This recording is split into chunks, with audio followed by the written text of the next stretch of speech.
ప్రార్థన చేసుకుందామండి. ప్రార్థన. ప్రేమగల తండ్రి, కృపగల దేవ తండ్రి, మరలా ఏడాదంతా మమ్మల్ని కాపాడి మరొక నూతన సంవత్సరంలోనికి మమ్మల్ని నడిపించినందుకు మీకు స్తుతులు, స్తోత్రములు దేవ. మీ ప్రజలతో ముఖాముఖిగా మీరు మాట్లాడండి. వారికి అర్థమయ్యే రీతిలో తండ్రి కొన్ని సంగతులు బోధించడానికి తండ్రి నన్ను వాడుకోండి. అనేక సంగతులు తండ్రి, ఈ రోజుకి కదపబడిన అనేక సంగతులు మీ గ్రంథంలో నిగూఢమై ఉన్నాయి దేవ. అవి మాకు అర్థమయ్యే రీతిలోనే మీరు లిఖించారు. కానీ తండ్రి, ఆ గ్రంథం జోలికి పోవాలన్నా, వాటి పదాల కూర్పు అర్థం చేసుకోవాలన్నా ఏదో తెలియని భయము. మేము భయపడతామని తండ్రి ఆ గ్రంథాన్ని మీరు రాయలేదు. కానీ సంఘముగా ఎలా సిద్ధపడాలో తండ్రి, సమాజానికి అర్థం కాని అనేక సంగతులు తండ్రి సంఘముగా మేము తెలుసుకోవాలని ముందస్తుగా మాకు రాయించారు. ఇది బయలుపరచబడిన విషయాలు. వీటి విషయంలో మాతో మా అందరితో తండ్రి మాట్లాడి ప్రారంభపు తండ్రి పరిశీలన తరగతిలో మా అందరినీ బలపరుస్తారని కోరుతూ మమ్ములను, మీ బిడ్డలను అందరినీ మీ చేతులకు అప్పగిస్తూ క్రీస్తున్నామని ప్రార్థన సమర్పిస్తున్నాం తండ్రి. ఆమేన్. త్వరగా కొన్ని విలువైన సంగతులు విందాం. ప్రకటన గ్రంథము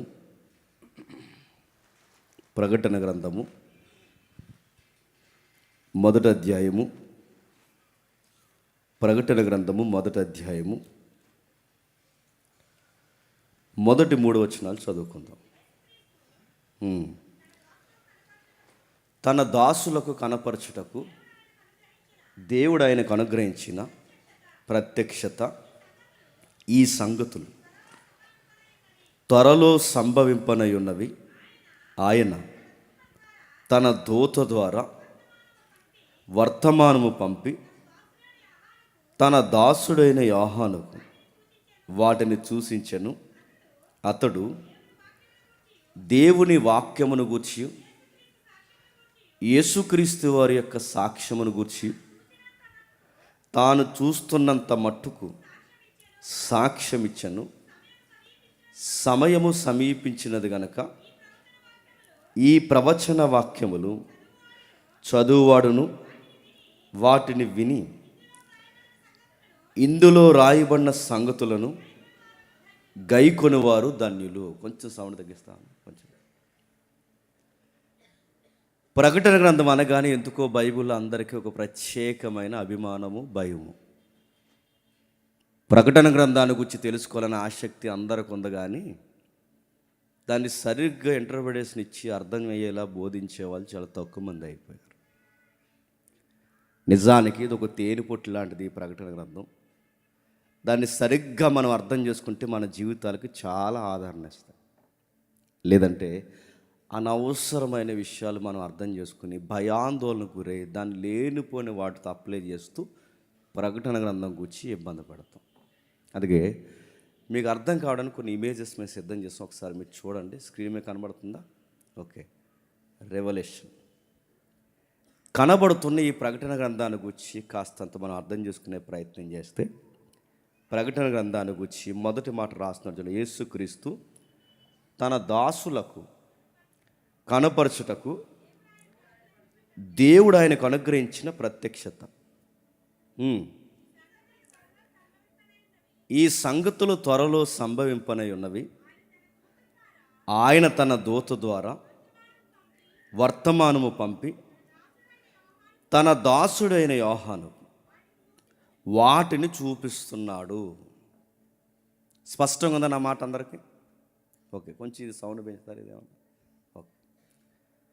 ప్రకటన గ్రంథం అర్థం చేసుకోవడానికి ఎంత కష్టంగా అనిపిస్తుంది అంటే, అందులో తెలియని బొమ్మలు, రూపాలు, బోరలు, కొన్ని అర్థం కాని సంఖ్యలు, వీటిని గూర్చిన ప్రస్తావన వాళ్ళకి చాలా విచిత్రంగా అనిపిస్తుంది.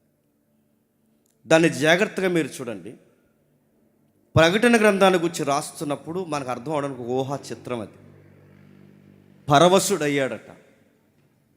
వాటిని గురించి రాస్తున్నప్పుడు గ్రీకులు ఏమన్నాడంటే ఎపోక్యుపక్ హైనో అంటాడంటే రెవల్యూషన్ ఆఫ్ జీసస్ క్రైస్ట్, అంటే క్రీస్తును గూర్చిన ప్రత్యక్షత. ప్రత్యక్షత అనే పదం ఎక్కడో వింటాం మనం. చూస్తూనే ఉండండి, ప్రత్యక్ష ప్రసారం అంటాం చూసారా?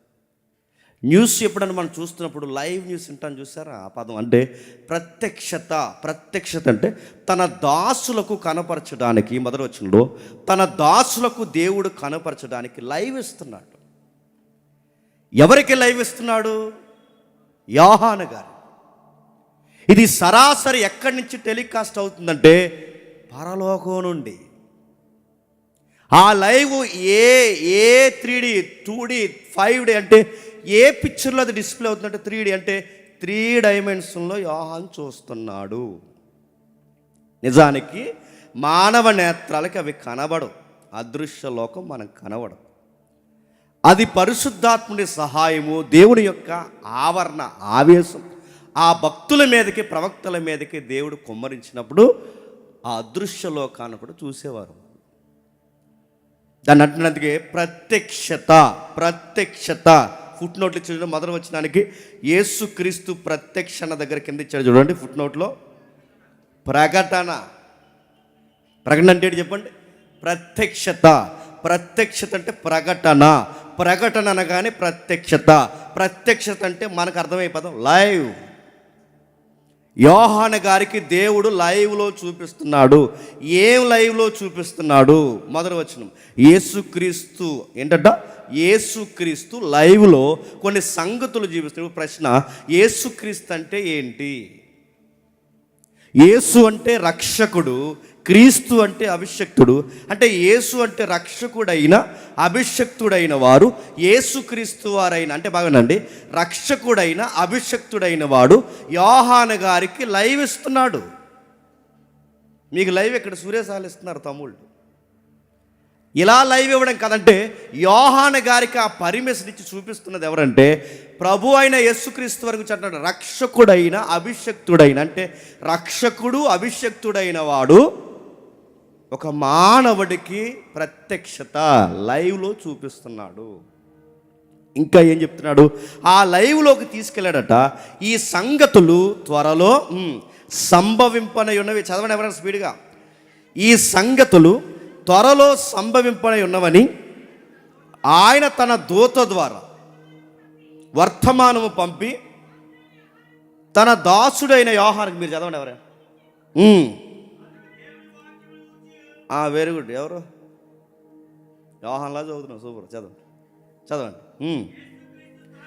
యేసుక్రీస్తు సాక్ష్యమును గూర్చి తాను చూసినంత మట్టుకు సాక్ష్యం ఇచ్చిన ఈ సంగతులు బాగానండి త్వరలో సంభవింపనై ఉన్నవి. ఈ సంగతులు త్వరలో సంభవింపనై ఉన్నవని లైవ్లో దేవుడు ఎవరికి చూపిస్తున్నాడట? యోహాను గారు చూపిస్తున్నాడట. త్వరలో అంటే ఈ సంగతులు ఎవరి ద్వారా చూస్తున్నాడంటే యోహాను గారు చెప్పాలి. దూత ద్వారా. ప్రభు అయిన యేసుక్రీస్తు వారిని ఒక బిగ్ ఇమేజ్ ఉంది. ఆయన పర్మిషన్ ఇచ్చాడు ఈ అబ్బాయికి అంటే యోహానికి, ఈ సంగతులు లైవ్లో టెలికాస్ట్ అంటే లైవ్లో చూపించండి. ఈ లైవ్లో చూపిస్తున్నప్పుడు యోహాన్ని గైడ్ చేయడానికి ఒక గైడ్ కావాలి. ఇది ఈ సంగతి ఇది, ఈ సంగతులు త్వరలో సంభవింపనై ఉన్నాయి. ఇది ఆఫీసర్ సార్ చెప్పమన్నారు. ఆ సార్ ఎవరంటే ప్రభు అయిన యేసుక్రీస్తు వారు. ఆయన చెప్పిన ఆజ్ఞని నేను పాటించి ఒక గైడ్ని నేను, ఒక సర్వెంట్ నేనని యోహాన్ని గైడ్ చేస్తున్న గైడ్ ఎవరు? ఒక దూత. అంటే ఇక్కడ ముగ్గురు పాత్ర కనబడుతుంది. ఒకటి యోహాను చెప్పండి, 2 ప్రభు అయిన యేసుక్రీస్తు వారు చెప్పండి, 3 దూత. ఈ 3 మొదటి అధ్యాయంలో మనకు తారసపడుతుంది చూడండి. అంటే దూత ద్వారా ప్రభు చూపిస్తున్న అనేక సంగతులు అర్థమయ్యేలాగా యోహాన్ని గైడ్ చేయబడుతున్నాడు అన్నమాట. చాలామంది ప్రకటన గ్రంథం అనగానే అలాగేదో తన్మయత్వంలో రాసిన అనుకోకండి. ఆయన కనబడుతున్నాయి స్టెఫనుకి. ఇలా చూస్తే రాళ్ళు ఇచ్చి కొడుతున్నప్పుడు స్టెఫనుకి ఎలాగైతే దేవుడు సింహాసనం మీద కూర్చొని, దేవుడు సింహాసనం మీద కుడిపార్శ్వాన కుమారుడు కూర్చున్నాడని స్టెఫనుకి ఎలాగైతే లైవ్ కనబడిందో అలాగే కనబడుతుందంటే ఎవరికి? యోహాను. కలొచ్చి కాదు, లేదా ఊహించుకొని కాదు, తన్మయత్వం కాదు. స్టెఫను ఎలా అయితే చూశాడో, పూర్వకాలపు భక్తులు ఎలా అయితే చూశారో, ఆ సీనాయి పర్వతం మీద మోసే అనేక పరసంబంధమైన విషయాలు ఎలాగైతే చూశాడో యోహాను కూడా అలాగే చూస్తున్నాడు. ఒక గంభీరమైన సత్యం ఏదో బయలుపరుస్తున్నట్టు మనకు అనిపిస్తుంది చూడండి. ఆ పుస్తకాలు చదువుతున్నప్పుడు ఆ రోట్లేంటి, ఆ సింహాసనం ఏంటి, ఆ దేవదూతలేంటి, ఆ ప్రత్యక్షత ఏంటి, యోహానికి ఇవన్నీ చూపిస్తున్నప్పుడు ఏడో వచ్చిన అంటున్నాడు, ఏం చూస్తున్నాడు? ప్రభు అయిన యేసుక్రీస్తు వారు ఉన్నాడు, దేవదూత ఉన్నాడు. ప్రభు అయిన యేసుక్రీస్తు వారు చూపిస్తున్న విషయాలు దేవదూత చూపిస్తుంది, ఆ చూపిస్తున్న విషయాలు యోహాన్ చూస్తున్నాడు. ఇప్పుడు ప్రశ్న, ఏం చూస్తున్నాడు? ఏం చూస్తున్నాడు? ఏడో వచ్చిన చెప్తున్నాడు చూడండి. అతడు దేవుని వాక్యమును గూర్చియు యేసుక్రీస్తు వారు గూర్చిన సాక్ష్యమును గూర్చియు తాను చూసినంత మటుకు, ఇప్పుడు చెప్పండి, లైవ్లో ఏం చూస్తున్నాడు చెప్పండి? దేవుని వాక్యాన్ని గూర్చి ఆయన లైవ్లో ఏం చూస్తున్నాడు చెప్పండి? పునరుద్ధానం చెందిన ఒక గంభీరమైన స్వభావం కలిగిన, చెప్పండి, యేసుక్రీస్తుని ఆయన లైవ్లో ఏం చేస్తున్నాడు? ఒక వాక్యాన్ని గురించి చూస్తున్నాడు. 2, ఆ చూస్తున్నవాడు ఇంకేం చూస్తున్నాడంటే క్రీస్తుని గురించి చూస్తున్నాడు. ఈ చూసిన సంగతులు ఏమంటున్నాడు చూడండి. యేసుక్రీస్తుని గురించి తాను చూసినంత మట్టుకు, ఇది ఆయన చూస్తున్న ప్రాముఖ్యమైన అంటే, ఒకటి వాక్యాన్ని చూస్తున్నాడు, 2 క్రీస్తుని చూస్తున్నాడంటే ఈ క్రీస్తునే సెంటర్ ఆఫ్ అట్రాక్షన్గా దేవుడు చూపిస్తూ దైవం తనను తాను కనపరుచుకుంటూ సంఘాలకి సమాజానికి ఏం జరగబోతుందో యోహానికి చూపిస్తున్నాడు. ఆ జరుగుతున్న సంగతులు ధ్యానిస్తున్నప్పుడు అక్కడ అంటున్నాడు, ఇది ఎవరికయ్యా అంటే తన దాసులకు. ఇది ఎవరి కోసమయ్యా అంటే తన దాసులకు దేవుడు అనుగ్రహించే లైవ్. అంటే యోహానికి ప్రభు అయిన యేసుక్రీస్తు వారు పర్మిషన్ ఇస్తే, ఆ పర్మిషన్ ఇచ్చిన దాన్ని దేవదూత చూపిస్తే, ఆ దేవదూత చూసిన ఏదైతే వార్త ఉందో ఆ ప్రత్యక్షత ప్రసారాన్ని ఇప్పుడు మనం చూస్తున్నాం ఈ సెమినార్లో. ఆయనేమో యోహానుకు చూపించాడు, యోహానేమో ప్రకటన గ్రంథాన్ని రాశాడు.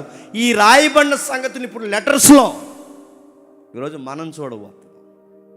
ఇది ఎవరికి బయలుపరచబడింది అయ్యా అంటే తన దాసులకు, తన నమ్మిన వారికి, వాక్యానికి, ప్రభు అయిన యేసుక్రీస్తు వారికి విలువనిస్తున్న వారికి రాయబడిన సంగతులు అంటూ రాస్తున్నా చూడండి. సమయము సమీపించుచున్నది కనుక ఈ రాయబడిన, ఇదొక్కటే కాదు, బైబిల్ మొత్తానికి రాయబడిన ఈ ప్రవచన వాక్యములు చదువువాడు వాటిని గైకొని, ఇందులో రాయబడిన సంగతులను గైకొనివాడు ధన్యుడు. ఆగుదాం, బాగా వినాలి. ఈ సంగతులు గైకొని ఎవడైతే అర్థం చేసుకుంటాడో, ఈ బోధింపబడిన సంగతులు ఎవరి బుర్రకైతే ఎక్కుతాయో, ఎవరైతే జీర్ణించుకుంటారో, వాటిని గైకొని దాని ప్రకారం ఎవరైతే బతుకుతారో వాడు ధన్యజీవి. ఇప్పుడు చెప్పండి, ధన్యతకు సంబంధించిన పరిశీలన స్టార్ట్ చేశామన్నమాట. మాట మీకు అర్థమవుతూనే లేదు. ధన్యతను కూర్చంటే ఇది ఎంత ధన్యత అంటే, యోహానికి ఇచ్చిన ధన్యతనకి యోహానికే కాదు, నీకు నాకు ఇచ్చాడన్నమాట. ఈ గ్రంథాన్ని చదవడం ఒక ధన్యత, ఈ గ్రంథాన్ని అర్థం చేసుకుని ఒక ధన్యత, ఆ అర్థం చేసుకున్న దాన్ని పాటించిన ఒక ధన్యత. నా జీవితానికి ధన్యత ఏముందంటే, ఈ ఏడాదిలో 1,00,000 వచ్చింది, 2 లక్షలు వచ్చినాయి కాదు. నాకు ధన్యత ఏదన్నా ఉందంటే, ఇదిగో ఈ సంగతులు నాకు అర్థమయ్యాయి, దీని ప్రకారం నేను సిద్ధం అవ్వాలని నాకు అర్థమవుతుంది. ఎందుకంటే టైం అయిపోతుంది, సమయము సమీపిస్తుంది. టైం అంటే ఈ టైంకి ఏజ్ అయిపోతుంది. ప్రభు అయిన యేసుక్రీస్తు వారు ఇక నేడో రేపో రాబోతున్నాడు. గడియలు ప్రారంభమైపోయాయి. 2000 సంవత్సరాల క్రితమే సమయం అయిపోతే ఇప్పుడు ఇక మొత్తానికి అయిపోయింది, టయానికే టైం అయిపోయింది. 2000 సంవత్సరాలకే టైం అయిపోయింది, సమయం సమీపిస్తుందంటే ఇప్పుడు ఏమనాలి? చావు కంచుని, ప్రమాదానికి అంచున, ఇంకా చెప్పాలంటే ఉగ్రతకి ముంగుర్తులో ఇంకా దగ్గరగా ఉన్నామన్నమాట. అందుకు ఈ సంగతులు బయలుపరుస్తున్నాడు. అందుకే తన దాసులకు కనపరచకు దేవుడు అనుగ్రహించిన ఒక లైవ్ న్యూస్ ఇది. చూస్తూనే ఉండమన్నాడు యోహాన్ని. చూస్తున్న వాటిని యోహాను చూస్తూనే ఉండిపోకు, నీ కలం తీసుకుని చెప్పండి, రాయ్. నెక్స్ట్ జనరేషన్కి తెలియాలి, ఏం జరగబోతుందో తెలియాలి. ఈ పరిస్థితులు నీలాంటి వారు ఎవరైతే ఉన్నారో వాళ్ళందరికీ ఈ సంగతులు అర్థం కావాలి. ఈవెన్ 2026 సెమినార్లో కూర్చున్న ప్రతి ఒక్కరికి అర్థం అవ్వాలి జాన్ రాయ్. వాటిని రాస్తున్నాడు. ఆ రాస్తున్న సంగతుల గురించి ఇక్కడ రాస్తూ ప్రకటన గ్రంథంలో ఆ పైన ఒక మాట రాస్తున్నాడు చూడండి. యోహాను రాసిన, చెప్పండి, ప్రకటన గ్రంథం. కొంచెం జాగ్రత్త పరిశీలిద్దాం. యోహాను రాసిన ప్రకటన గ్రంథం. ఇప్పుడు ప్రశ్న అడుగుతున్నాను, ఏంటి యోహాను ప్రత్యేకత? గ్రంథంలోకి వెళ్ళే ముందు దీని గురించి తెలుసుకునే ప్రయత్నం చేద్దాం. ఏంటి యోహాను ప్రత్యేకత? ఏముంది దీని గురించి? 12 మంది శిష్యులు ఉండగా ఈయనకే ఎందుకు దేవుళ్ళ ఇచ్చాడు? అరే, పేతురున్నాడు, యాకోబు ఉన్నాడు, మత్తయి ఉన్నాడు, నతానియేలు ఉన్నాడు, ఇంకా సీమోన్ అనే మరొక సీమోన్ ఉన్నాడు. ఇలా రకరకాల 12 మంది 11 మంది శిష్యులుంటే ఈ 12 మందిలోనే యోహానుకే ఎందుకు ఈ ధన్యత ఇచ్చాడు అంటే 12 మందిలో సంథింగ్ స్పెషల్ అన్న మాట. ఈయన 12 మందిలో దేవుడికి చాలా ప్రియమైపోయాడు. ఇంతకీ ఏంటి గురించి కాస్తంత ఈయన యొక్క డేటా మనం తెలుసుకునే ప్రయత్నం చేద్దాం. ప్రభు అయిన యేసుక్రీస్తు వారి పరిచర్యలో ఈ 12 మంది గురించి రాస్తున్నప్పుడు ఇందులో ఈయన గురించి ప్రభు అయిన పరిచర్యలో యోహానుకంటూ ఒక ప్రత్యేకత ఉంది. ఆయన యేసు చేత ప్రేమింపబడిన శిష్యుడు. రెండోది, ఆయన యేసు చేత ప్రేమపడిన శిష్యుడే కాదు, యోహాను గారికి ఉన్న ప్రత్యక్షత ఏంటంటే వీళ్ళందరిలో కాస్తంత రైటింగ్ బాగా ఎరిగిన వాడు ఎవరు చెప్పండి? మంచి రైటర్ ఆయన. అంటే బాగా రాస్తున్నాడంటే బాగా చెప్పండి చదువుకున్నాడు. అంటే ఇప్పుడు బాగా రాస్తున్నాడు, బాగా చదువుకుంటున్నాడు అంటే ఎంతకైనా ఎంప్లాయ్ లైఫ్ ఏంటి? వీళ్ళకి ప్రత్యేకించి వీళ్ళకి ఎక్కడో ఉద్యోగాలు ప్రభుత్వాల కింద చేయట్లేదు, కానీ వీళ్ళకి ఓన్ బిజినెస్ ఉంది, వీళ్ళకి సొంత వ్యాపారం ఉంది. వాళ్ళ సొంత వ్యాపారం ఏంటంటే వాళ్ళకి చాలా బోట్స్ ఉంటాయి. అంటే ఈ చేపలు పట్టే బోట్లు ఉంటాయి చూసారా, వీళ్ళకి చాలా బోట్లు ఉంటాయి. వీళ్ళు డబ్బున్న వాళ్ళు. ఎంత డబ్బున్న వాళ్ళు అంటే వీళ్ళ నాన్నగారికి బోట్లు అంటే చేపలు బట్టి బోట్లు రెంట్కి ఇచ్చి అలాంటి బిజినెస్ బాగా చేస్తారు. వీళ్ళు ఎంత బిజినెస్లో డెవలప్ అయిన వారంటే వీళ్ళ దగ్గరే కొంతమంది కూలోళ్ళు పనిచేస్తారు. అంటే వీళ్ళు డబ్బులు ఉన్న వాళ్ళు కాదు చెప్పండి, ఇతరులకు కూడా వీళ్ళు జీతాలు ఇస్తారంటే కాస్త డబ్బులు ఉన్న వాళ్ళే. ఇలాంటి ఆయనకి ఇంకా ఏం గుణగుణాలు ఉన్నాయంటే వీళ్ళ పరిచర్య చేయడానికి ముందు యోహాను గారి గురించి రాస్తున్నప్పుడు ఏమంటున్నాడంటే సరిగ్గా మత్తయి సువార్తలో ఈయన తారసపడుతుంటాడు. మనకి ఒకసారి చూద్దాం మత్తయి సువార్త త్వరగా ఇదేంటి అని తెలుసుకునే ప్రయత్నం చేద్దాం. మత్తయి సువార్త 4వ అధ్యాయం, మత్తయి సువార్త 4వ అధ్యాయం 20 వచనం. మత్తయి సువార్త 4వ అధ్యాయం 20 వచనం.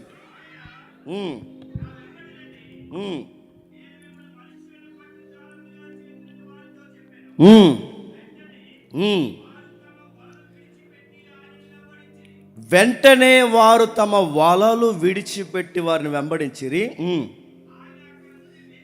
ఆయన అక్కడి నుండి వెళ్ళి జబదయ కుమారులైన యాకోబు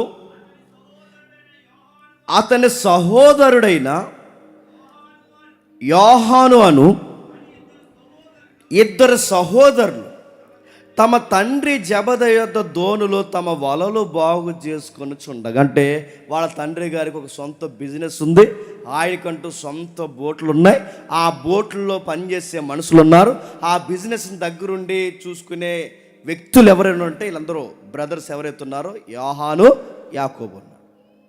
వీళ్ళిద్దరూ పని చేస్తున్నప్పుడు ఇక్కడ చూడండి, ఇక్కడ డైరెక్ట్గా ప్రభు అయిన యేసుక్రీస్తు వారు పిలుస్తున్నప్పుడు 18వ వచనంలో యేసు గలిలయ సముద్ర తీరం నడుచుచు పేతురు అనబడిన సీమోను అతని సహోదరుడైన ఆంధ్రని 2 సహోదరులు సముద్రంలో వలవేడి చూసి వారి జాలర్లు ఆయనను ఎంబడి రండి, నేను మిమ్మల్ని మనుషుల పట్టు జాలర్లుగా చేతునని వారితో చెప్పాను. ఇప్పుడు చెప్పండి, మొట్టమొదటి పిలుస్తున్నది ఎవరిని? యోహాన్ని కాదు. మొట్టమొదటి పిలుస్తున్నది ఎవరిని? యాకోబుని కాదు. మొట్టమొదటి పిలుస్తున్నది ఎవరిని? ఇక్కడ పేతురుని. అంటే పేతురుని గారిని పిలుస్తున్నాడు. పేతురుని గారిని పిలిచేటప్పుడు ప్రభు ఎలా పిలిచాడంటే అప్పటికే రాత్రి అంతా చేపలు పట్టాడు. ఎవరు? పేతురు గారు. ఆయనకి ఏమీ పడలేదు. ఈ సందర్భం ఎక్కడ సందర్భం ఏదైతే ఉందో ఇదే సందర్భం మరలా మనకి ఎక్కడ కనబడుతుంది అంటే లూకా సువార్త 5వ అధ్యాయంలో మనకు కనబడుతుంది. చూద్దాం ఒకసారి, ఎందుకంటే మంచిది. ఒకసారి లూకా సువార్త 5వ అధ్యాయం, లూకా సువార్త 5వ అధ్యాయం, లూకా సువార్త 5వ అధ్యాయం మొదలు వచ్చి జన సమూహము దేవుని వాక్యము వినుచు ఆయన మీద పడుచుండగా ఆయన గిన్నె సరస్సు తీరమున నిలిచి 2 దోణులను చూసెను, జాలర్లు వాటిలో నుండి దిగి తమ వలలు కడుచు. ఇప్పుడు మీకు ఇన్ఫర్మేషన్ అర్థం అవ్వాలి. ఇందాక వలలు కడుగుతున్నది ఎవరు చెప్పాలి? యాకోబు యోహాను. అంటే మత్తీలో వలలు కడుక్కుంటున్నది ఎవరు? యాకోబు యోహాను. ఆ యాకోబు యోహాను ఇక్కడ ఏమని రాస్తున్నాడు? వాళ్ళు జాలర్లు, వాళ్ళు చేపలు పట్టే వాళ్ళు జాలర్లు. ఈ జాలర్లు అయిన వారితో కలిపి పార్ట్నర్ బిజినెస్ చేస్తున్నది ఎవరంటే పేతురు గారు. అందుకే వీళ్ళంతా ఉమ్మడి బిజినెస్ కనుక ఎక్కడో గలిలయ సరస్సు, అంటే ఈ గలిలయ సముద్రం ఏదైతే ఉందో దీన్నే గిన్నె సరత్ అంటారు, గలిలయ సముద్రం అంటారు. ఈ గిన్నె సరత్ అనే దానికి సౌండ్ ఏంటంటే వేన. అంటే ఎప్పుడన్నా పైనుంచి మనం చూస్తే మ్యాప్లో ఎలా ఉంటుందంటే అది వేనలా ఉంటుంది. వేన ఉన్నది చూస్తారా? వేన కొడతారు చూసారు? అందుకే దాని పేరు ఎబ్రీ శబ్దంలో లేదా మూల పదాల్లో వేన, అంటే వేనాకారంలో ఉండే సముద్రం. అందుకే దాని పేరు గిన్నె సరత్. అంటే గిన్నెని కాదు, వేనని, వేనాకారంలో ఉన్న సముద్రం అని. ఆ సముద్రం మీద వీళ్ళు పనిచేస్తున్నారు. ఈ పనిచేస్తున్న ప్రభు అని యేసుక్రీస్తు వారు పేతురుని పిలవాలనుకుంటే ఈ పేతుని పిలుస్తున్నప్పుడు పేతురు గారి సీన్ జరుగుతుంది చూడండి. జాలర్లు వాటిలో నుండి దిగి తమ వలలు కడుగుచుండ్రి. ఆయన దోణెలలో సీమోనుదైన ఒక దోణి, అంటే ఈయనకి ఒక సొంత బోటు ఉంది, వాళ్ళకి సొంత బోట్లు ఉన్నాయి. వీళ్ళందరూ బోట్లు కలిపి పనిచేస్తున్నారు. అందుకే చూడండి, 4-5 బోట్లు వాళ్ళు కలిస్తే కానీ చేపలు పట్టగలరా? అంటే యోహాను అలా వెళ్తాడు, యాకోబు ఇలా వెళ్తాడు, పేతురు ఇలా వెళ్తాడు. ఆ వల ఆ మాత్రం ఆవరణలు అలా వేస్తే కానీ అంత పెద్ద సముద్రంలో చేపలు దొరుకుతాయా? అందుకే వీళ్ళకి కలిసి బిజినెస్ చేస్తారు. ఒక మాట చెప్పాలంటే వీళ్ళకి కలిసి చేపలు పడతారు. అయితే వీళ్ళకి ఓన్ బిజినెస్ ఉంది. ఎవరికి? యోహాను యాకోబుకి. వాళ్ళతో కలిసి పనిచేసే మరొక పార్ట్నర్ ఎవరు? పేతురు గారు. వీళ్ళ దగ్గర కూలీలు కూడా పనిచేస్తారు. అక్కడ జరుగుతుంది, కిందకి రాసిన చూడండి. ఆయన దోణిలో సీమోనుదైన ఒక దోణి ఎక్కి దరి నుండి కొంచెం త్రోయమని అతను అడిగాను. కూర్చుని దోణిలో నుండి జనసమూహమంతటికి బోధించును. ఆయన బోధించిన చాలించిన తర్వాత నువ్వు దోణిను లోతునకు నడిపించి చేపల పట్టుటకు మీ వలలు వేయడని వారితో సీమంతో చెప్పాడు. ఇప్పుడు అడుగుతాను, ఎవరో ముక్కు మొక్కం తెలియని వాడు ఇప్పుడు సడన్గా వచ్చి నా దోణెక్కి కొంచెంసేపు పక్కన ఉండి ఇక్కడి నుంచి నేను టీచింగ్ అంటే నేను బోధించాలి, కొంతసేపు నీ బోట్ రెంట్కి ఏవైనా అడిగితే నేను వెంటనే ఇస్తానా? నా మాట మీకు అర్థమవుతుంది లేదో? కొంతసేపు కూర్చుని వెళ్ళిపోయిన మీ కూర్చుకోగలికి ఇమ్మంటే ఇస్తారా? నా మాట మీకు అర్థమవుతుంది. అంటే ఎవరో ముక్కు ముఖం తెలియని వాడు వచ్చి, ఆ ముక్కు ముఖం తెలియని వారు ఎవరో వచ్చి ఇప్పుడు బోట్ అడిగితే ఇచ్చేస్తున్నాడంటే ఇప్పుడు తెలుసు అంటారా తెలియదంటారా? తెలుసు పేతురుకి. అది ఇంకా మరి తెలిస్తే ఎందుకు ఇంకెమ్మడించలేదు? ప్రభువుని విన్నాడు, ప్రభువుని గురించి చెప్పిన సంగతులు ఆయన వింటున్నాడంటే పేతురు గారికి అంత దగ్గరగా క్రీస్తుని గురించి చెప్పేది ఎవరున్నారు? వీళ్ళ బ్రదర్ ఉన్నారు. ఎవరు? ఆంద్రయ్య బ్రదర్. నీకు విషయం చెప్పాలి. ఆంద్రయ్య ఎక్కడ వాడు? బాప్తిజం ఇచ్చి యోహాను ఉన్నాడుగా, ఆ యోహాను గారు మీకు అర్థమైపోయినా అర్థమైనట్టు చూడండి కొంచెం. ఆ యోహాను గారు ఎవరైతే ఉన్నారో ఆ యోహాను గారి శిష్యుడు ఎవరు? ఆంద్రయ్య. ఒకరోజు యోహాను గారు నడిచి వెళ్ళిపోతూ తన కూడా 2 శిష్యుని చూస్తే, ఇదిగో ఇలా రండి, ఇదిగో లోక పాపములు మోసుకొని పోవు దేవుని గొర్రె పిల్ల అన్న దగ్గర నుండి యోహాను గారు వదిలేసి ఆయన వెనకాల పోయారు. ఎవరు? ఆంద్రయ్య మరొక శిష్యుడు. ఆ పోయిన వాడు కన్ఫర్మ్ అయ్యాడు నిజంగానే మెస్సయ్య అని. ఆ మెస్సయ్య అని కన్ఫర్మ్ అయిన తర్వాత వాళ్ళ అన్నయ్యకి చెప్తున్నాడు. ఎవరికి? పేతురుకి. అరే నిజంగా మెస్సయ్య వచ్చాడు, రాయబడిన ప్రవచనాలు నెరవేరుతున్నాయి, ఈ సంగతులు నిజం జరుగుతున్నాయన్న సంగతులు ఎప్పుడైతే యోహానుగా క్షమించండి పేతురు గారికి ఆంద్రయ్య గారు చెప్తున్నారో ఎంతో కొంత అవగాహన ఉంది కనుక నేను చెప్పిన ఈయనే అన్న అవగాహనకు వచ్చేసరికి ఆయన వచ్చి బోట్ అడుగుతున్నప్పుడు గౌరవంతో ఇచ్చాడు. ఊరకెవడో తెలుసు కనుక ఇచ్చాడు. ఆ తెలిసిన వాడు లోపలికి వెళ్ళాడు. ఆ వెళ్ళిన తర్వాత ఆయన ఏమంటాడు చూడండి, సీమోను వెళ్ళినవాడు, రాత్రంతయు మేము ప్రయాసపడుతుంది కానీ మాకేమీ దొరకలేదు. 4వ వచనంలో ఆయన బోధించిన చాలించిన తర్వాత నువ్వు దోణిని లోతునికి నడిపించి చేపల పట్టుటకు నీ వలలు వేయడని సీమోనుతో చెప్పగా, సీమోను ఏలినవాడా, రాత్రంతా మేము ప్రయాసపడుతాము కానీ మాకేమీ దొరకలేదు, అయినను నీ మాట చొప్పున వలలు వేస్తాం. ఇప్పుడు చెప్పండి, ఆ మాటకి అర్థం ఏంటి చెప్పనా? నీకు రాత్రులు బాగా వినండి, రాత్రంతా ప్రయాసపడ్డావు, మాకు చేపలు పడలేదు, కానీ నువ్వు ఎప్పుడు వచ్చి వల్లేమంటున్నావు? పగలేమంటున్నావు. నిజానికి చేపలు ఎప్పుడు పడతాయి? రాత్రులు పడతాయి. ఎక్కడో అట్టడుగు నుండిపోయిన చేప జీవరాశి అంతా ఉపరితలం మీదకి ఎప్పుడు వస్తుందో నైట్ టైం. అందుకే నైట్ టైమే చేపలు ఎక్కువ పడతారు, లేదు తెల్లవారుజామున పడతారు. ఎందుకు? ఆ టైంలో అవి పైన తిరుగుతాయి. ప్రభుత్వ ఈ మనిషి అంటున్నాడు, మేము రాత్రంతా ప్రయాసపడ్డాము. దాని అర్థం ఏంటి? పగలు చేపలు పడవ ప్రభు అని చెప్తున్నాడు. ఇది ఎలా ఉందంటే బాగా వినండి, ఎక్కడో తన ఎక్స్పీరియన్స్ని పేతురు గారు బయటెడుతున్నట్లేదు, ఎక్కడో తన అనుభవాన్ని ప్రభు ముందు పరిచయం చేస్తున్నట్టు అనిపించట్లేదు. వచ్చాడు, మాట్లాడుతున్నాడు. అయినను ఈ పడవ మేము పడకపోయినా ఎందుకు వేస్తున్నామంటే మా ఎక్స్పీరియన్స్ బట్టి పడవ, కానీ నువ్వు వేయమన్నావు కనుక వేస్తావు. నిజానికి ఈ మనిషికి చేపలు పడతాయని నమ్మకం ఉందా లేదా? పడవ. రాత్రులు చేపలు పడితే ఈ మనిషి వచ్చి పగలేయమంటున్నాడు. ఏదో చెప్పాడు మా తమ్ముడు లేదా మా ఆంధ్రే ఏదో మా మెస్సే అని చెప్పాడు, ఈయన మాట పోగొట్టడం ఎందుకు, గౌరవం లేకుండా మాట్లాడడం ఎందుకు, అంతే ప్రజలందరికీ బోధకుడు ఉన్నాడు, కాస్త దీని గురించి చెప్తున్న మాట ఏదో విందామని గౌరవపదంగా ఏం చేశాడంటే లోపలికి వెళ్ళి వేసాడు. వారు అలాగొచ్చేసి విస్తారమైన చేపలు పట్టారు. అందుచేత వాళ్ళ వలలు పగిలిపోచుండగా వారు ఏరొక దోణిలో తమ పాలివారు వచ్చి తమకు సహాయం చేయమని ప్రశ్న అడుగుతున్నాను. పాలివారంటే ఇక్కడ ఎవరు? అది చెప్పండి, ఎవరు? యోహాను, యాకోబు. ఇప్పుడు పేతురికి పాలివారంటే సహోద్యోగులు. రెండో మాట దగ్గరోళ్ళని కూడా ఉన్న అర్థం అక్కడ. ఒక మాట చెప్పాలంటే పేతురు గారికి ఏదో బీరకాయ పీసు చుట్టాలు ఉన్నారంటే ఎవరు?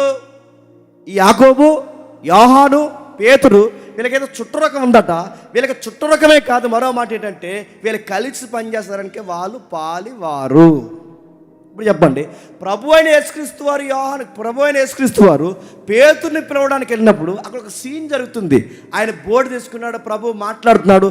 ఆ ప్రభు మాట్లాడిన తర్వాత మెసేజ్ అంతా అయిపోయింది. అప్పటికే రాత్రి అంతా నిద్రలేని మొహం ఎలా ఉంటుందండి? ఎలా ఉంటుంది? రాత్రి పనిచేసిన అడగండి, చూస్తారు. అదో రకంగా ఆ టైంలో ఏది పడుతుంది మాట్లాడడం అనుకోండి, ఎలా ఉంటుంది చెప్పండి? తిక్కలేసిపోద్ది.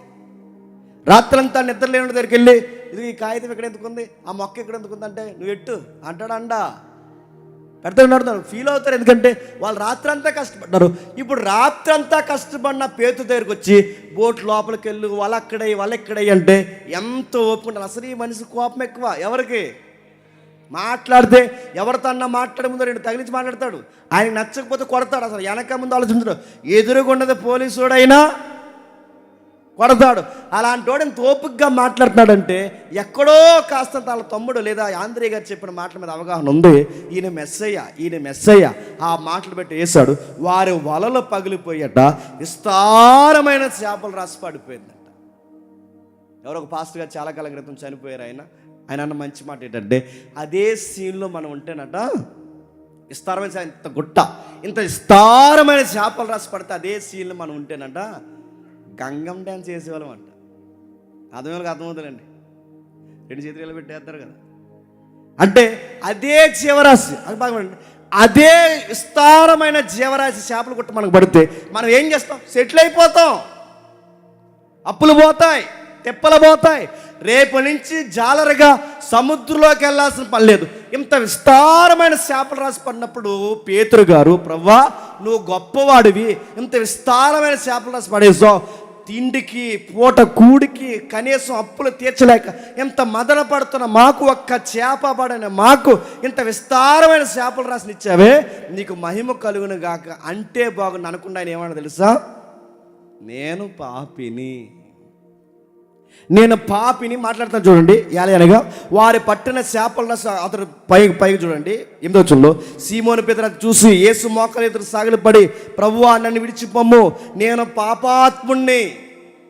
ఇప్పుడు చెప్పండి, శిష్యులు ఎలా పడతారో యేసుక్రీస్తు వారి దగ్గరికి రాలేదు. ఎలా వచ్చారు చెప్పండి? తప్పులు ఒప్పుకొని, పాపాన్ని ఒప్పుకొని, వాళ్ళు అంటున్న మాట పశ్చాత్తాపడుతూ మేము పాపాత్ములం. అద్భుతాలు జరిగితే సంకలు కొట్టుకోవట్లేదు. వాళ్ళు ఏం చేస్తున్నారు చెప్పండి? పాపులు అని ఒప్పుకుంటున్నారు. ఇప్పుడు అద్భుతాలు జరిగితే ఏం చేస్తున్నారు? వెళ్ళరా మైక్ ఇవ్వండి, ఇలా పైకి చెప్పు, నీకేం జరిగింది చెప్పంటే, ఇంట్లో ఎలకలు ఎక్కువైపోయినాయండి, ప్రార్థన చేస్తాం. చెప్పండి, దేవుడు 3 పిల్లిని పంపించాడండి. నడుతున్నాను. వాళ్ళ అద్భుతం జరిగితే పశ్చాత్తాపడ్డారు. వాళ్ళ అద్భుతం జరిగితే పాపాత్మలు ఒప్పుకున్నారు. ఇప్పుడు అద్భుతాలనే పేరు మీద పబ్లిసిటీ చేస్తున్నారు.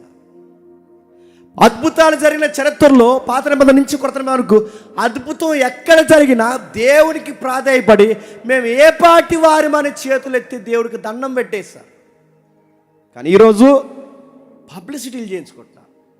పేతురు గారు ఎప్పుడైతే ఆయన పశ్చాత్తాపడిన తర్వాత ఎలానగా వారి పట్టిన చేపల రాశికి అతడు అగుపరిచిన వారందరికీ విస్మయముందురి.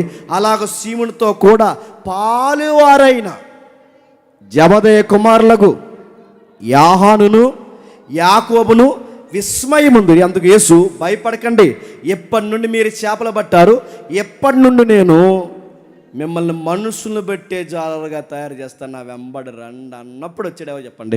పేతురుని పిలుస్తున్నప్పుడు పేతురుకు జరిగిన అద్భుతాలు చూసి విస్మయం ఉంది. పేతురుతో పాటు వెనకాల వచ్చిన వ్యక్తి ఎవరు? మన స్టడీలో వ్యక్తి చెప్పండి, యోహాను గారు. ఈయనెవరు? జాలరి. ఈయనెవరు? వ్యాపారస్తుడు. ఈయనెవరు? ఇద్దరు అన్నదమ్ముల యొక్క కుటుంబంలో ఉన్నవాడు. ఇతనెవరు? తండ్రి బిజినెస్ని దగ్గరుండి చూసుకునేవాడు. ఇతనెవడు?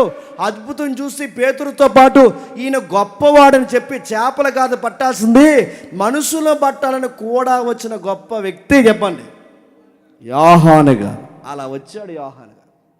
ఆ వచ్చిన యోహాను ప్రభు చేత పట్టబడిన తర్వాత దేవుని పరిచర్లో ఆదరింపబడుతున్నప్పుడు సుమారు ఆయన 3 పత్రికలు రాశాడు. ఎన్ని? 3 పత్రికలు. ఆ 3 పత్రికలతో పాటు ఒక సువార్త రాశాడు. ఆ సువార్తతో పాటు చెప్పండి ఒక ప్రకటన గ్రంథం రాశాడు. ఈయన గురించి అర్థం కాకుండా ముందుకెళ్ళడం నాకు ఇష్టం లేక ఇంత వివరిస్తున్నాను. ఒకటి ఆయన గురించి రాస్తున్నాడు చూడండి. మొట్టమొదటి ఆయన రాసింది ఏంటో తెలుసా? యోహాను సువార్త. ఏం రాశాడు? యోహాను సువార్త. ఆ యోహాను సువార్త సుమారు క్రీస్తు శకం 85 నుంచి 90 ఏడి అంటారు. ఏడి అంటే అనోఢానమీ, అంటే దాని అర్థం ఏంటంటే క్రీస్తు అంటే ప్రభు అయిన యేసుక్రీస్తు వారు మనతో ఉన్న సంవత్సరం అని అర్థం. అంటే 85 నుంచి 90 ప్రభు అయిన యేసుక్రీస్తు వారిని గురించిన సువార్త, మొట్టమొదటి సువార్త ఆయన జీవితంలో రాసుకున్న సువార్త యోహాను సువార్త. అందులో 21 అధ్యాయాలు. ఆ 21 అధ్యాయాల్లో చివరి అధ్యాయంలో ఒక ప్రత్యేకత ఉంది. ఏమని ఒక్కసారి చూద్దామా? యోహాను సువార్త 21వ అధ్యాయం 20 వచ్చున్నాడు త్వరగా. యోహాను సువార్త 21వ అధ్యాయం 20 వచ్చిండు.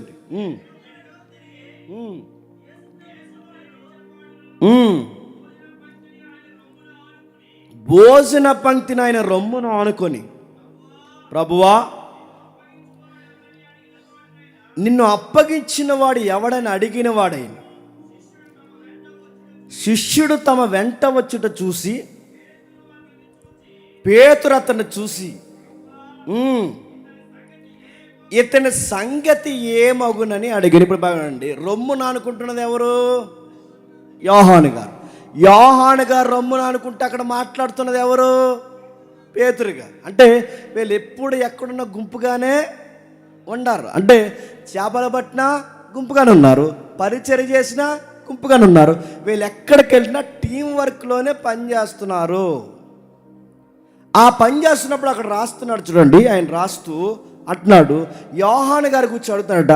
ఆయన రొమ్ముని ఆనుకుంటున్నాడంటే మీకు అర్థం అవ్వాలి, యేసు ప్రభు రొమ్ముని యోహాను ఆనుకుంటున్నాడంటే ఎంత క్లోజ్ అయితే ఆనుకుంటాడండి. నా మాటలు అర్థమవుతుంది లేదు. ప్రభు ఇలా కూర్చున్నాడట, వాళ్ళతో డిస్కషన్ చేస్తున్నాడు. ఆయన పునరుద్ధానం చెంది డిస్కషన్ చేస్తున్నప్పుడు, లేదా క్షమించండి, ఆయన శిష్యుల మధ్య కూర్చొని డిస్కషన్ చేస్తున్నప్పుడు ఆయన రొమ్మును ఆనుకొని పెట్టినాడంటే ఎంత క్లోజ్ సర్కిల్ ఉన్నవాడండి.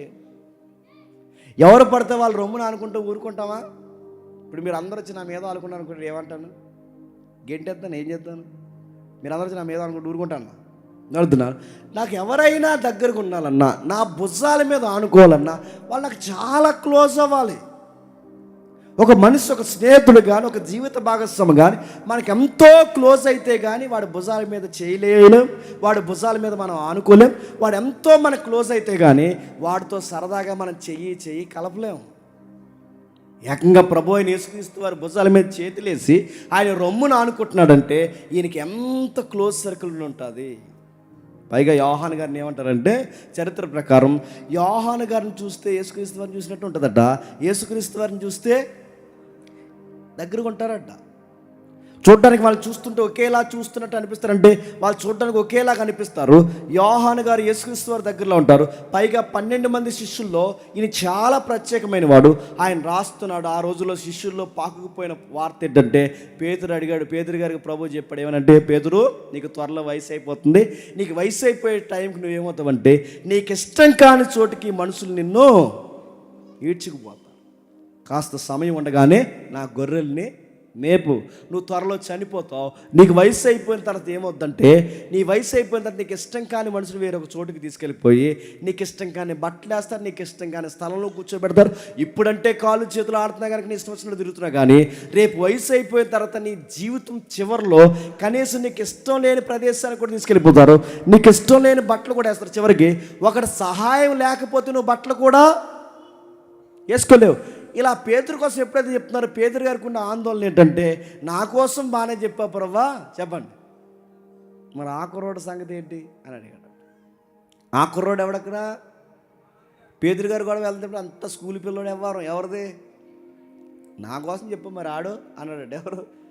నేను ఎలా చనిపోతానని చెప్పా ప్రభువా, మరి అతని సంగతి ఏంటంటే ప్రభు అన్నాడట, నీ సంగతి చూడు, అతని కోసం ఎందుకు, అయినా ఒక విషయం పడుతున్నాను పేతురు, నేను వచ్చే వరకు యోహాను ఉంటే నీకేంటి? ఈ మాట అన్నాడా? నేను వచ్చేవరకు ఈ మాట ఉంటే ఏంటని పేతురు అంటే, ఈ మాట మరి పేతురు గారికి ఎవరు చెప్పారు లేకపోతే అందరూ విన్నారు? మొత్తం మీద ఒక స్టోరీ అల్లేశారు. ఆ స్టోరీ ఏంటంటే, రెండో రాకడ వరకు ఎవరు చనిపోరట అని అనేసి నడుతున్నాను. నిజానికి అర్థం అది కాదు, వాళ్ళు అలా అర్థం చేసుకున్నారు. రెండవ రాకడ వరకు యోహాను చనిపోడని వాళ్ళు అనుకున్నారు, కానీ నిజానికి అర్థం అది కాదు. కానీ గమ్మత్తు ఏంటంటే 11 మంది హతసాక్ష్యానికి గురయ్యారు, కానీ ఆ 12వ మాత్రం చివరి వరకు బతికే ఉన్నాడు. కాస్తంత వయసు చివరి వరకు బతికిన వ్యక్తి ఎవరైనా ఉన్నారంటే యోహానే. అంటే యోహానికి ప్రత్యేకతలు ఉన్నాయి. ఆ ప్రత్యేకతలు ఆయన యోహాను సువార్త 85 నుంచి 90 వరకు రాశాడు. అందులో మొదటి పత్రిక రాశాడు.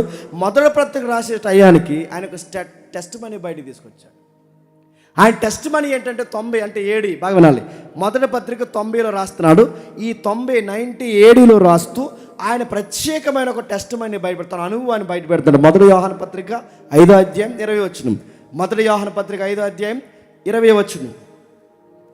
మొదటి యోహాను పత్రిక 5వ అధ్యాయం 20వ వచనం.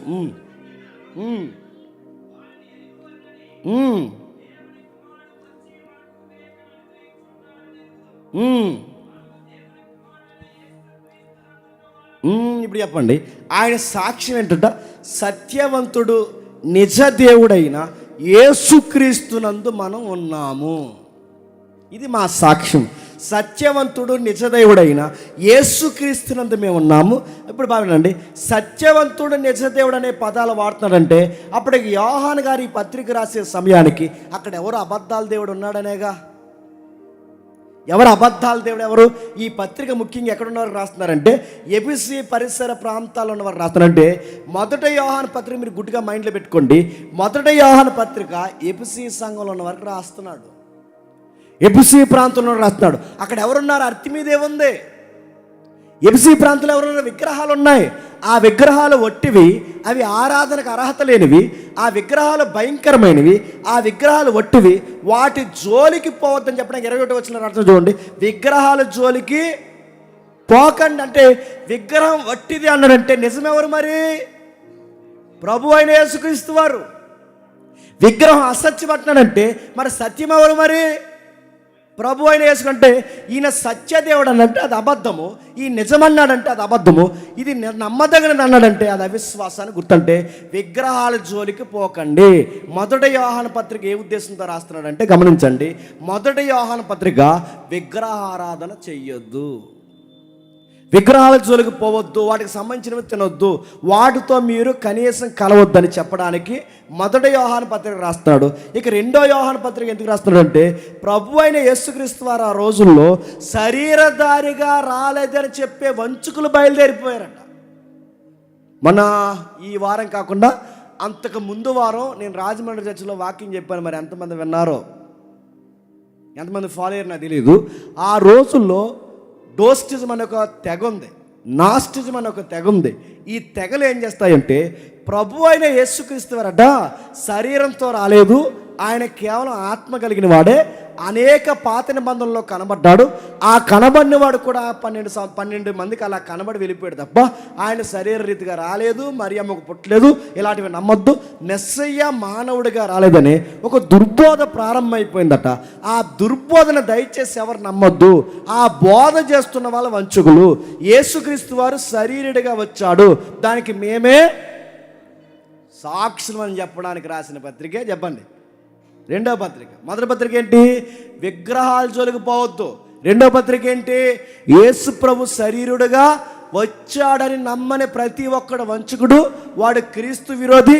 వాడికి వందనవచనం కూడా చెప్పొద్దు, వాడికి శుభవాక్యాలు కూడా చెప్పొద్దు, వాడితో ఎలాంటి కనెక్షన్ పెట్టుకోవద్దు, అలాంటి దొంగల జోలికి పోవద్దు. యేసుక్రీస్తు వారు శరీరుడుగా వచ్చాడడానికి మేమే సాక్షులు. ఆయన సాక్షి అంటే ఆయన ఎక్స్ప్లెయిన్ చెప్తున్నాడు. మా చేతులతో మేము తాకాం, మా కళ్ళతో మేము చూసామంటే ఆ మాటలు ఎందుకు వాడతాడు ఆయన? మా చేతులతో తాకి మా కళ్ళతో చూసామంటే దాని అర్థం ఏంటి? క్రీస్తుకి శరీరము ఉందే, ఆయన ఆత్మ కాదు. జ్యోతిలింగంలో ఆయన ఒక లింగం కాదు, పరమాత్ముల్లో ఆయన ఒక రేఖ కాదు. గ్రీకు బోధలు ఉన్నాయిగా, నా మాట మీకు అర్థమవుతుంది లేదో? గ్రీకు బోధలు ఉన్నాయి. ఆ గ్రీకు బోధల్లో ఎలాగైతే దేవుడు పరమాత్ముడిగా ఉన్నాడో అందులోంచి ఒక రేఖాల విడిపోయి ఆత్మగా వచ్చి కనబడి వెళ్ళిపోయిందని ఒక దుర్బోధ ఉంది. ఆ దుర్బోధలో యేసుక్రీస్తు వారు రేఖ కాదు, యేసుక్రీస్తు వారు పరమాత్ముడికి పుట్టినవాడు కాదు, యేసుక్రీస్తు వారు దైవమైన వాడు సశరీరిగా ఎలలోనికి వచ్చాడు, దానికి మేమే సాక్షులు. యేసుక్రీస్తు శరీరుడిగా రాలేదని ఎవడ చెప్పినా నమ్మొద్దని హెచ్చరించే పత్రిక చెప్పండి. రెండో పత్రిక. మొదటి పత్రిక ఏంటి? విగ్రహాల జోలికి పోవద్దు. ఇప్పుడు మూడో పత్రిక రాస్తాడు. ఏమని రాస్తాడు చూడండి. మూడో పత్రిక రాస్తూ 1వ అధ్యాయం 1వ వచనం త్వరగా. ఇది క్రీస్తు శకం 90, క్రీస్తు శకం 90లో రాస్తున్నాడు. ఏమని? 1వ అధ్యాయం 1వ వచనం. పెద్దనైన నేను. కొంచెం యాక్టివ్గా ఉండే వాళ్ళు చదవండి, కొంచెం స్పీడ్గా చక్కగా చదవాలి, బిట్లుగా చదవాలి కాకుండా. పెద్దనైన నేను, హిస్టరీలో పెద్దనైన నేనంటే అప్పటికి పెద్దనైన నేనంటే అప్పటికి ఆయన వయసు ఎంత తెలుసా? 80 నుంచి 90 సంవత్సరాలు. ఈయన 90లో ఈ పత్రిక రాసే సమయానికి అప్పటికి 90 వస్తున్నాయి ఆయనకి. అంటే ఈయనకి 90 ఏళ్ళ వయసు దగ్గరకు వచ్చింది. అప్పటికి ఆయన మూడో పత్రిక రాస్తున్నప్పుడు తోటి పెద్దనైన నేను సత్యమును బట్టి ప్రేమించు. అదే ఆ అడ్వర్టైజ్మెంట్ చదువు వద్దంటున్నాను, కరెక్ట్గా చదివా. మీరు చదవండి, మీరెంత చదవరు? పెద్దనైన నేను ప్రియుడైన గాయనకు శుభమని చెప్పు రాయినది, నీ ఆత్మ వర్ధిల్లొచ్చిన ప్రకారము నీవు అన్ని విషయాలు వర్ధిల్లు. ఇప్పుడు చెప్పండి. పెద్దనైన నేను తోటి పెద్దలకి నా పిల్లలకి రాస్తున్న సంగతులు ఏంటంటే, నాకు ఒక ప్రియుడు ఉన్నాడు, ఆ ప్రియుడిని అట్రాక్ట్ చేస్తున్న ఆ ప్రియుడి పేరు గాయి. ఆయనకి రాస్తూ ఆ గాయకి రాస్తుదిగో నీ కోసం నేను చాలా సంగతులు విన్నాను, ఆ సంగతులు విన్నప్పుడు నాకు చాలా సంతోషం వేసింది. ఆ వినిన సంగతులు ఏంటంటే, నేను చెప్పిన బోధ ప్రకారం నువ్వు నడుస్తున్నావని నాకు చెప్పారు. ఒక ఆత్మీయ తండ్రిగా నాకు ఎంతకన్నా ఏం కావాలి? ఇప్పుడు మేము ఉన్నామండి, సెమినార్లో వచ్చిన తర్వాత ఇక్కడ విన్న మాటల తర్వాత వాళ్ళ ప్రవర్తన మారింది, వాళ్ళ విశ్వాసం మారింది, వాళ్ళు వెళుతున్న కార్యక్రమాలు చాలా మానేశారు, వాళ్ళు చాలా నీతి కలిగి జీవిస్తున్నారు అన్నప్పుడు ఈ మాటలు విన్నప్పుడు మాకు ఎలా ఉంటుందండి? ఆనందం. యోహాను గారు కూడా నా దగ్గర నుంచి వెళ్ళిన శిష్యుడు సువార్త చేస్తుంటే ఆయన దగ్గరికి మరి కొంతమంది వస్తే ఆ కొంతమంది గాయ కోసం చెప్పారట, ఇదిగో మీ శిష్యుడు ఉన్నారు సార్ అక్కడ, వీళ్ళు ఎరుసలేం పట్టణంలో ఉన్నారు. అప్పటికి ఎవరు? యోహాను గారు.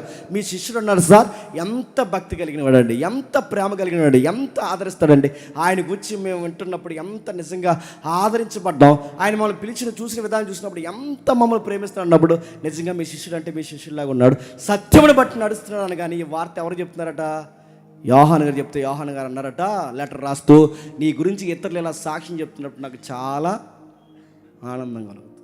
ఇప్పుడు చెప్పండి, మొదటి యోహాను పత్రిక చెప్పండి, విగ్రహాలు జోలికిపోవద్దు. రెండవ యోహాను పత్రిక చెప్పాలి, క్రీస్తు శరీరధారుడిగా రాలేదన్నవాడు క్రీస్తు విరోధి, వాడి జోలికి మీరు పోవద్దు, దానికి మేమే సాక్షులు. ఇప్పుడు మూడోది, రాస్తున్న తోటి పెద్దనైన నేను నా పిల్లల వాక్యంలో నడుచుకుంటున్నప్పుడు నాకు ఆనందం కలిగింది. కాకపోతే సంఘంలో కొన్ని చీడపురుగులు ఉంటాయి, ఆ చీడపురుగులతో జాగ్రత్తగా ఉండు నాన్న, నీ భక్తిని చెడగొడతాను రాసిన పత్రికే 3వ పత్రిక. ఇప్పుడు బాగా వినండి, ఈ 3 పత్రికల తర్వాత ఇప్పుడు మనకు వస్తున్న మాట ప్రకటన గ్రంథం. ఏంటది ఇప్పుడు చెప్పాలి. యోహాను గారు రాస్తున్న ప్రకటన సరిగ్గా ఆ టైంలో 90 నుంచి 96, అంటే క్రీస్తు శకం 90 నుంచి 96. అప్పటికి ఆయన వయసు ఎంత? 90. ఆయన వయసు 80 నుంచి 90 ఏళ్ళు అటు ఇటుగా ఉంటాయి. ఆయనకి 80 నుంచి 90 ఏళ్ళు ఉన్నప్పుడు సరిగ్గా క్రీస్తు శకం 90, 96 మధ్యలో ప్రకటన గ్రంథం రాస్తున్నాడు. నా మాటలు మీకు అర్థమవుతుంది. మరలా ఒకసారి నేను ముగిస్తాను త్వరగా. 1 యోహాను సువార్త చెప్పండి. ప్రభు అయిన యేసుక్రీస్తు వారిని గురించి స్థిరపరుస్తూ ఆయన యొక్క పరిచర్లో చూసిన అద్భుతాల గురించి రాశాడు. 1 యోహాను పత్రిక చెప్పండి, విగ్రహాల జోలికి పోవద్దన్నాడు. 2 యోహాను పత్రిక చెప్పండి, క్రీస్తు విరోధులతో జాతుకున్నాడు. 3 యోహాను పత్రిక చెప్పండి, నా ప్రియులు, నా సహోదరులు, నా పిల్లలైన వారు జాగ్రత్తగా దొంగలు ఉన్నారు సంఘంలో, ఆ పెద్దలతో జాగ్రత్త, వాళ్ళ కొరుకు పుండి కన్నా ప్రమాదం అని వాళ్ళని స్థిరపరచిన 3 పత్రిక రాసి ఇప్పుడు 4వ పత్రిక రాస్తాను. ఎందుకు రాస్తున్నాడంటే ఆసియాలో ఉన్న 7 సంఘాలకు రాస్తున్నాడు. ఏంటంట అయిమే చూపించున్నా, ఆసియాలో ఉన్న 7 సంఘాలకి, ఆసియాలో ఏ సంఘాలు ఎత్తున్నావో ఆ సంఘాలకి రాస్తున్నాడు. ఆసియాలో ఉన్న 7 సంఘాలకే కాదు, ఇంకా ఏంటంటే తన సొంత ప్రజలైన యూదులకి, ఇశ్రాయేలుకి రాస్తున్నాడు. ఎక్కడి నుండి రాస్తున్నాడు బాగునాలి, ఎక్కడి నుండి రాస్తున్నాడు? పద్మాసు ద్వీపం నుంచి రాస్తున్నాడు. మీరు ఆ మ్యాప్ చూడండి, త్వరగా మనం ముగిద్దాం. ఆయన ఎక్కడి నుండి రాస్తున్నాడు? పద్మాసు ద్వీపంలో ఉన్నాడు. ఆ సంఘాలు చూపించు, నాకేం కనబడలేదు, నాకు చూపించు. అది ఆయన చూస్తున్న విషయం చూడండి. ఈ పద్మాసు ద్వీపం సుమారు గ్రీకుల ఆధీనంలో, బాగా వినాలి కొంచెం జాగ్రత్తగా వెళ్తున్నాం ఇంకా ప్రకటన గ్రంథంలోనికి. గ్రీకుల ఆధీనంలో, ఆ తర్వాత రోమిల ఆధీనంలో సుమారు 1100 ద్వీపాలు ఉండేవట, దీవులు. మీకు అర్థం కావాలంటే మనకి అండమాన్ దీవి ఉంది చూసారా, అలాంటి దీవి. ఆ అండమాన్ దీవి ఎలాంటి దీవి అయితే తప్పు చేసిన వారిని తీసుకెళ్ళి ఎలాంటి దొంగల్ని ఎలాగైతే అండమాన్ దీవులో బ్రిటిష్ వారు పడేసేవారో, ఆ రోజుల్లో రోమా ప్రభుత్వానికి ఎవరైనా వ్యతిరేకంగా పనిచేస్తే ఆ పని చేసిన వారిని భయంకరమైన పనిష్మెంట్ ఇవ్వడానికి సముద్రం మధ్యలో ఉన్న దీపంలో పడేసేవారు. ఆ దీపాల్లో 1100 దీపాల్లో ఒక దీపమే పద్మాసు దీపం. ఆ పద్మాసు దీపానికి బాగుండండి. అక్కడి నుంచి ఆయన లెటర్ రాస్తాడంటే ఈ 3 పత్రికలు అంటే ఆయన బయట రాశాడు. యోహాను సువార్త బయట రాశాడు. ఈ యోహాను సువార్త కానీ 3 పత్రికలు బయట రాస్తే ఈ ప్రకటన గ్రంథం మాత్రం ఎక్కడి నుంచి రాస్తున్నాడు? దీపం నుంచి రాస్తున్నాడు. ఆ నిలబడిన ఆయన చూపించండి, నాకు చూపించండి. ఆ నిలబడిన ఆయన ఎవరైతే ఉన్నాడో ఆ నిలబడిన ఆయన 7 సంఘాలు రాస్తున్నాడు. అందులో మొదటి సంఘం ఎఫెసీ. గమ్మత్తడి చెప్తున్నా, ఈ దీపం నుంచి ఎఫెసీ సంఘానికి దూరం ఎంత తెలుసా? 100 కిలోమీటర్లు. అంటే ఈ రోజుల్లో ఉన్న ట్రావెల్ కానీ, ఈ రోజుల్లో ఉన్న వాహన సదుపాయం కానీ లేని రోజుల్లో దీపం నుంచి ఇప్పుడు ఎఫెసీ సంఘానికి లెటర్ రాస్తున్నాడు. ఎంత కత్తి మీద సామండి అక్కడ లెటర్ వెళ్ళాలంటే. ఎవడైనా సముద్రం ఈదుకుని వస్తాడా? ఆ లెటర్ పట్టుకుని వెళతాడా? అసలు అదంతా ఎలా జరుగుంటుంది? ఆ రాసిన పత్రిక అంటే ఈ దీపంలో ఉన్న పత్రిక ఏదైతే ఉందో మెడిటేరియన్ సీతో కలిసిపోయిన మన సముద్రం ఉంది, ఎలాజం సముద్రం అని, ఆ సముద్రంలో ఉన్న ఆ దీపం నుంచి ఇక్కడి నుంచి ప్రకటన గ్రంథం ఆ సంఘాలకు వెళితే కానీ ఈరోజు నీకు నాకు ప్రకటన గ్రంథం ఉంటుందా? నీకు అర్థమవుతుంది లేదు దాని గ్రావిటీ. 100 కిలోమీటర్ల దూరంలో ఉన్న ఎఫెసీ సంఘానికి వెళ్ళాలి. ఎఫెసీ సంఘం నుంచి ఈ లెటర్ మళ్ళీ మరొక సంఘానికి వెళ్ళాలి, అక్కడి నుంచి మరొక సంఘం. అంటే ఇవన్నీ మిళితమైన సంఘాలు. ఈ సంఘాలన్నీ ఎక్కడున్నాయంటే అక్కడ రాసిన చూడండి, టర్కీ క్యాపిటల్ ఇస్తాంబుల్. ఇవన్నీ నేను ఎందుకు చెప్తున్నానంటే ప్రకటన గ్రంథం అనేది ఊహాజనకంగా రాసింది కాదు, ఎవరు అనుకుని రాసింది కాదు. చాలామంది ప్రకటన గ్రంథాన్ని తప్పుపట్టడానికి యోహాను ఒక కథల పుస్తకం రాసేసాడు.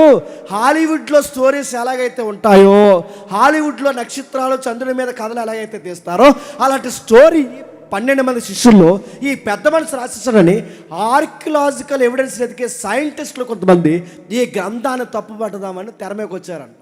కావాలంటే హిస్టరీ చదువుకోండి. ఈ గ్రంథం తప్పు, 12 మంది శిష్యుల్లో యోహాన్ రాసిన ఈ గ్రంథం తప్పని, ఇది తప్పని ప్రూవ్ చేయడానికి వాళ్ళు తీసుకున్న మొదటి పాయింట్లు ఏంటో తెలుసా? అసలు ఇందులో రాసిన 7 సంఘాలు నిజంగా ఉన్నాయా లేదా చూడాలని పరిశీలిస్తే అవి నిజంగానే టర్కీలో ఉన్నాయి. అవి నిజంగా 7 సంఘాలు టర్కీలో ఉన్నాయి. అంటే యోహాను చెప్పిన 7 సంఘాలు నిజంగా ఒకవేళ లేకపోతే యోహాను చెప్పిన గ్రంథం కూడా అబద్ధం. ఒకవేళ యోహాను చెప్తున్న సంగతులు నిజమైతే, ఆ సంఘాలు నిజమైతే, ఇప్పుడు యోహాను రాసిన ప్రకటన గ్రంథం నిజం. అన్నమాట మీకు అర్థమవుతలేదు అంటే? అందుకే చూడండి, ఇప్పటికీ మనకు వరల్డ్ మ్యాప్తో సహా కనబడుతుంది. మీ దగ్గర ఎప్పుడైనా గ్లోబ్ ఉంటే ఒకసారి దాన్ని అలా తిప్పు చూడండి. ఆ దీపం, ఆ ఎలిజబెత్ సముద్రం ఏదైతే ఉందో, ఆ సముద్రం, మెడిటేరియన్ సీ, వాటితో కలిసి సముద్రాలు, యోహాను గారు ఉన్న దీపం, అక్కడి నుంచి ఎపిసి ఎంత దూరం, ఆ టర్కీ ఎంత దూరం, ఆ సార్దిస్ సంఘం ఎంత దూరం, ఈ 7 సంఘాలు మీరు గుర్తించండి. ఇవన్నీ జంట నగరాల్లో అక్కడక్కడే మనకు కనబడతాయి. వీటికి లెటర్ రాస్తున్నాడు ఆయన. అంటే ప్రకటన గ్రంథం అనేది ఎవరికి రాస్తున్నాడంటే, బాగా వినాలి, 7 సంఘాలకు రాస్తున్నాడు. రెండో పాయింట్ ఎవరికి రాస్తున్నాడంటే ఇశ్రాయేలుకి, యూదులకి రాస్తున్నాడు. ఈ 2 పాయింట్ల మీద రాస్తూ ఎవరికి రాస్తున్నాడు, ఎప్పుడు రాస్తాడు, ఈ 7 సంఘాలు ఎప్పుడు ఏర్పడ్డాయి, దీన్ని ఎవరు కట్టారు, ఇవన్నీ మనం ముందుకెళ్ళగలి చూస్తాం. ఈ 7 సంఘాలు ఎప్పుడు ఏర్పడ్డాయి అంటే, మీరు అపోస్తులు కానీ చదవడం మీకు ఐడియా ఉందనుకుంటున్నాను. సంఘం చెదిరిపోతుంది 8వ అధ్యాయం తర్వాత, మీకు తెలుసుగా. సంఘం 8వ అధ్యాయం తర్వాత అంటే అపోస్తుల కార్యం 8వ అధ్యాయం తర్వాత చెదిరిపోతుంది. ఎందుకు?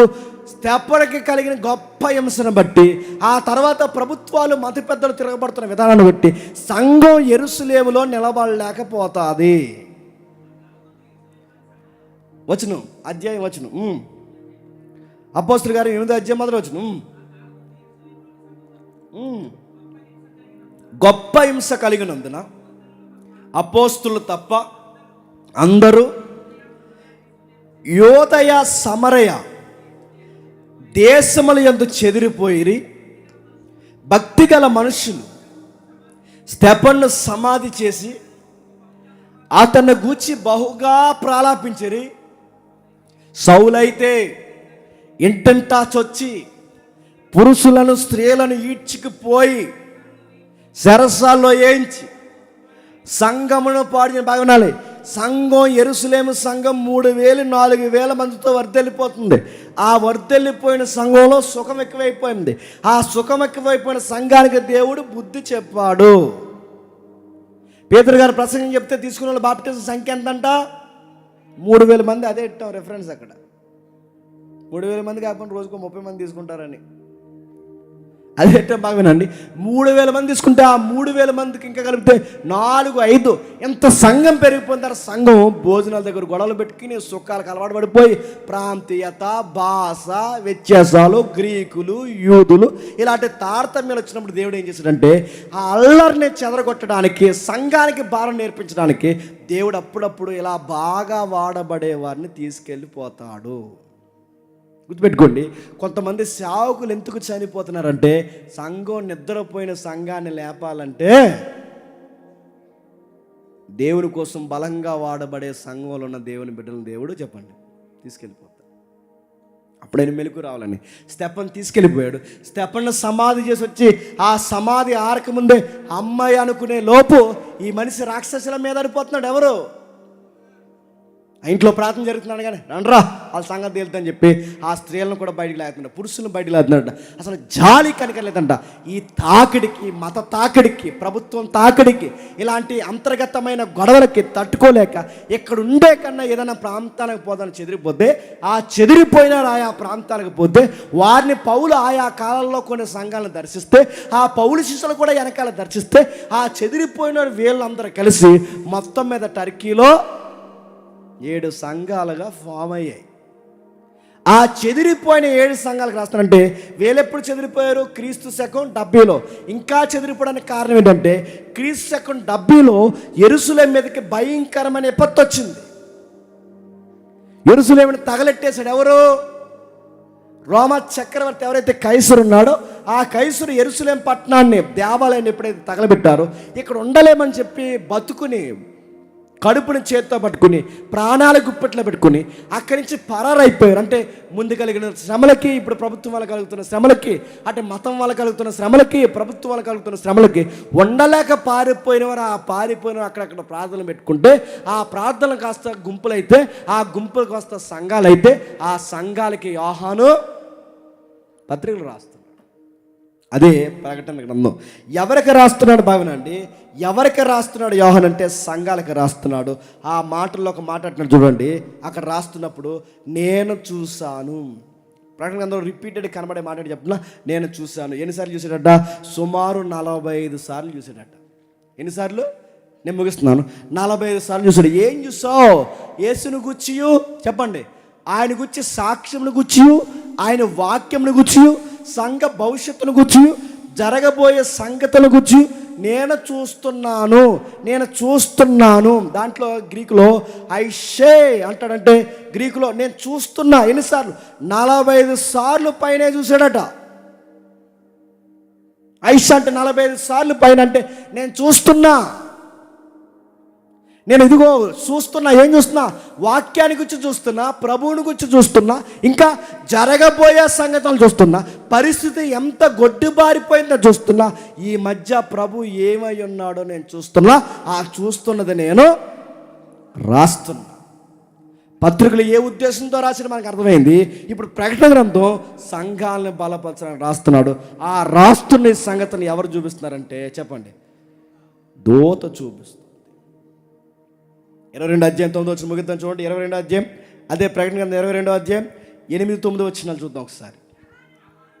యోహాను నేను ఈ సంగతులను వినినవాడిని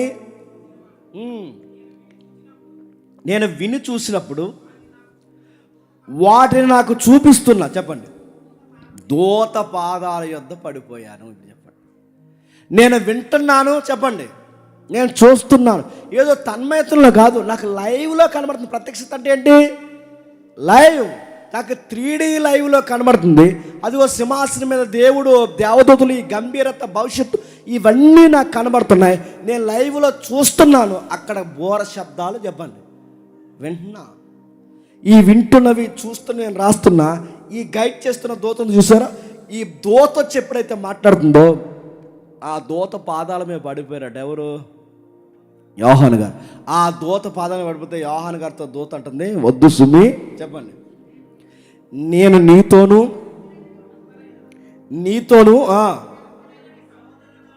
ఎవరు? ప్రవక్తలైన నీ సహోదరులతోనూ ఈ గ్రంథమందు వాక్యములను గైకొని వారితోనూ సహదాసుడను. ఇప్పుడు చెప్పండి, దాని అర్థం ఏంటి చెప్పండి? మీరు భూమి మీద దేవునికి దాసులు, చెప్పండి, మేము పరలోకంలో దేవుని దాసులు. మేమేమో ఇక్కడ దాసులు, చెప్పండి, మీరు భూమి మీద దాసులు. మీరు సర్వీస్ భూమి మీద చేస్తారో, మేము సర్వీస్, చెప్పండి, పరలోకంలో చేస్తాం. మీ సర్వీస్ ఆయన గురించి ప్రకటించడం, మా సర్వీస్ ఏంటంటే ఆయన గురించి ప్రకటించడము, ఆయన స్తుతించడం. అందుకే చెప్తున్నాడు, మేము ఎక్కడ స్తుతిస్తాం, మీరు భూలోకంలో చూస్తారు.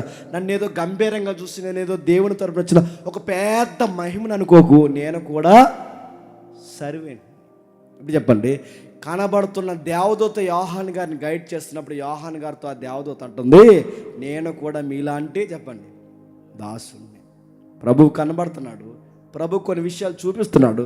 ఆ చూపిస్తున్న సంగతుల్ని యోహాను చేయబట్టుకుని దేవదూత తీసుకెళ్తే, ఇక్కడ ఈ సంగతులు చూడు, అక్కడ ఆ సంగతులు చూడు, ఆ జరగబోయే సంగతులు చూడు, ఈ సింహాసనం చూడు, 24 మంది పెద్దలను చూడు, ఆ పులిని చూడు, మనిషి ఆకారాన్ని పోలిన ఆకారాన్ని చూడు, ఇవన్నీ దూత చూపిస్తుంది. ఇవన్నీ చూపిస్తున్నప్పుడు దూత పాదాల మీద పడిపోయాడు. ఎవరు? యోహాను గారు. అప్పుడు అన్నాడు, నువ్వు దయచేసి పడవద్దు, ఎందుకంటే ఆయన చెప్పాడు, నన్ను చూపించమన్నాడు, నేను చూపిస్తున్నాను. నేను ఎలా అంటున్నానంటే, మీరు భూమి మీద దేవుని దాసులు, మేము పరలోకంలో దేవుని దాసులు. మీరైనా నేనైనా దేవునికి దాసులు, నన్ను ఎక్కువ చేయొద్దు అన్నాడు. ఇలా ప్రకటన గ్రంథం నడుస్తుంది. ఇలాంటి టైంలో, ఇలాంటి పరిస్థితుల మధ్య ఈ ప్రకటన గ్రంథం రాయబడింది. అర్థమవుతుందిగా? యోహాను గారు అంటే ఎవరన్నది మనకు అర్థమవుతుంది. యోహాను గారి యొక్క తాలూకా అడ్రస్ లెట్టు మనకు అర్థమవుతున్నాయి. ఎలాంటి పరిస్థితుల్లో ప్రకటన గ్రంథం రాసిన మనకు అర్థమవుతుంది. ఎందుకు రాస్తున్నాడు, ఏం చూస్తున్నాడో మనకు అర్థమవుతుంది. గమ్మత్తు ఏంటంటే ఈ ప్రకటన గ్రంథంలో రాస్తున్న సంగతులు ఆల్రెడీ చాలా సంగతులు పాత నిబంధనలో ఉన్నాయి. కాకపోతే ఇది ఎందుకు అంత హైలైట్ కనబడుతుందంటే అది చివరి పుస్తకం కనుక.